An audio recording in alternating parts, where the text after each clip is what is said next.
Israeli side of the Suez Canal.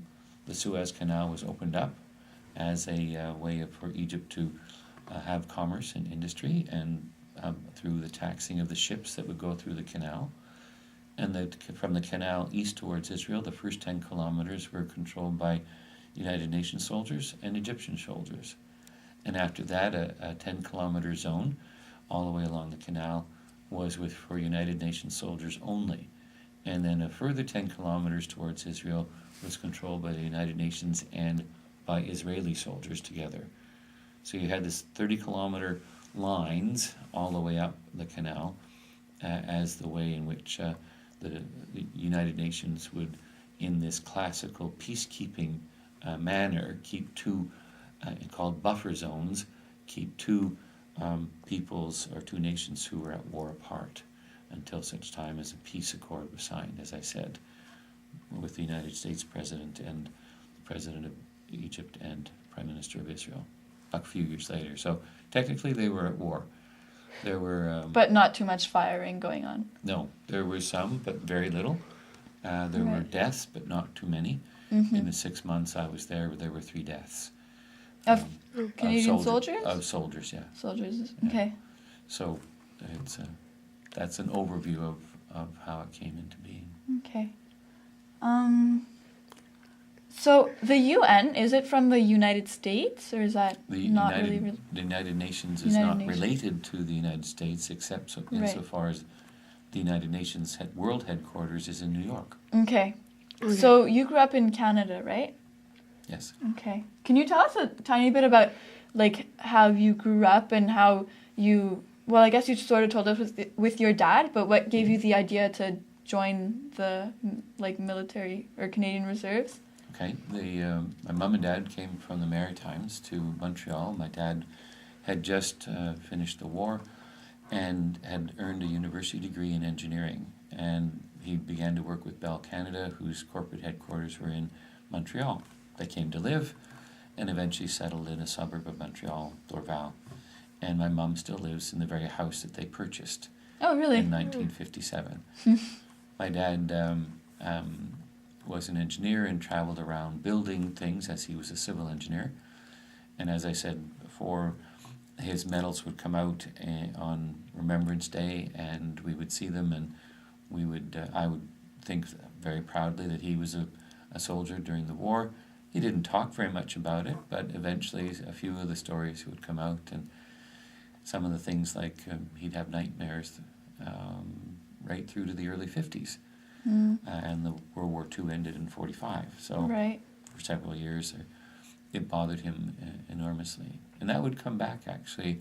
I would remember that fact because I thought when I was looking for work as a teenager, having finished high school, I've worked in 2 summers at the airport because I grew up in Dorval. And then I went to Ottawa looking for work and found that the reserves were still hiring soldiers to do the changing of the guard. And I thought, sure, why not? And came back. My dad was proud. Inspired by your father? Yeah, it certainly there was no impediment, and this is 1972, in my own heart and in my mind. Right. No impediment to why I shouldn't take the job, so I did. How did your father view war? Did you ever talk about that, or? Well, my dad never spoke of what you normally think of as war in terms of battles, in terms of fighting, the actual fighting. The blood and... He wouldn't speak of that part of it. And he did confess, as I said, that there were nightmares that he had through to the early 50s. So what he did speak of was the camaraderie of other men in the Canadian Forces, and he was in the Air Force.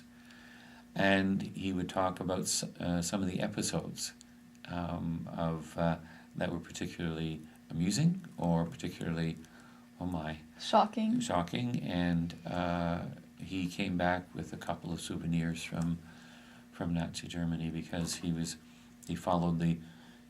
in D-Day, which was the Allies' efforts to begin to retake Europe, and traveling all the way up France, Belgium, and then Germany, and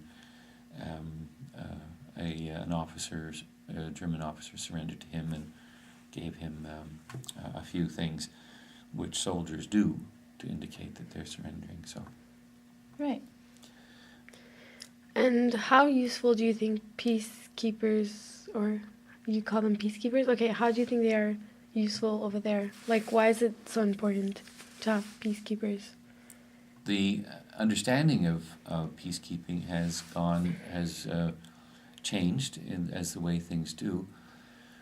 Prime Minister Lester Pearson's idea was very good for 20 or 30 years, but then it became, instead of peacekeeping, it became peacemaking. Prime Minister Lester B was the 30 kilometers of no man's land. Yeah, two Right. nations saying, yes, we want other nations' soldiers in between the two of us.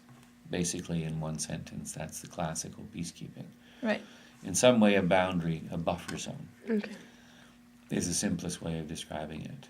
Then came the late 80s and 90s and something called peacemaking, a slightly different term, but still needing soldiers from other countries to help in difficult situations, but literally United Nations soldiers being put in between two nations that may or may not want them.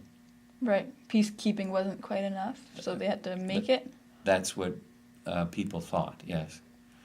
And that's what happened in the 90s, and Bosnia and the former Yugoslavia were the biggest names that history remembers from recent times.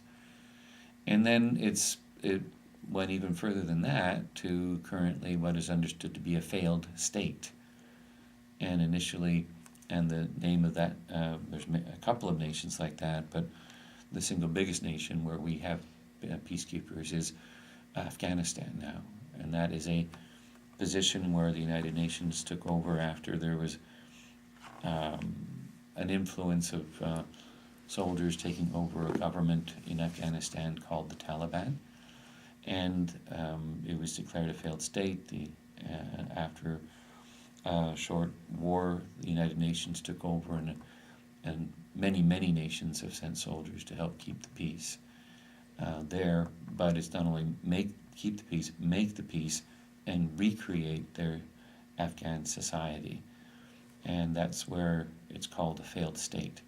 And the United Nations, after several years, handed the power to continue doing that over to what's called NATO, the North Atlantic Treaty Organization.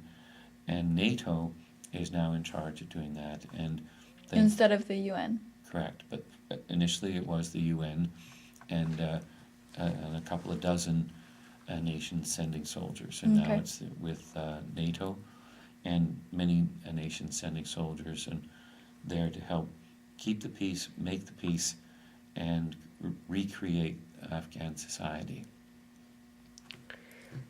Can you tell us from when you came back from over there to today, what's like a short story of like what happened, I guess?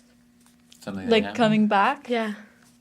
Well, I have, I'll find one picture that for me Someone comes to text me.